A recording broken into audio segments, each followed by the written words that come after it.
கமல் ஹீரோவை போட்டு ரஜினியை வில்லனா போட்டு எடுத்த படம் தான் ஆடுபுலி ஆட்டம். ரஜினி, நான் திருந்தி மட்டும் வரல, நீ ஒரு கொலைகாரங்கிற கதையை தெரிஞ்சவனா வந்திருக்க.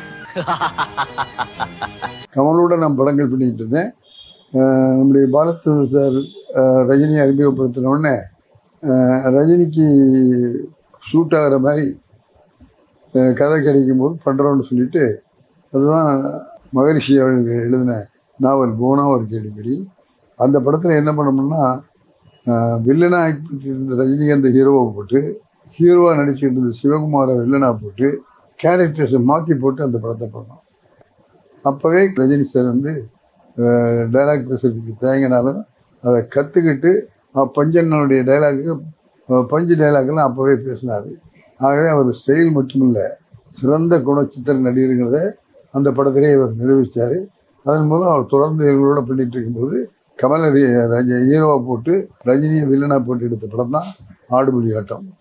இந்த படத்தை எடுத்த சாந்தி நாராயணங்கிற ப்ரொடியூசர் சொல்லுவார், சார் அன்னைக்கும் சரி இன்னைக்கும் சரி எனக்கு தினமும் படம் வந்துக்கிட்டு இருக்கிற படம் ஆடுபுலி ஆட்டம்னு சொல்லுவார்.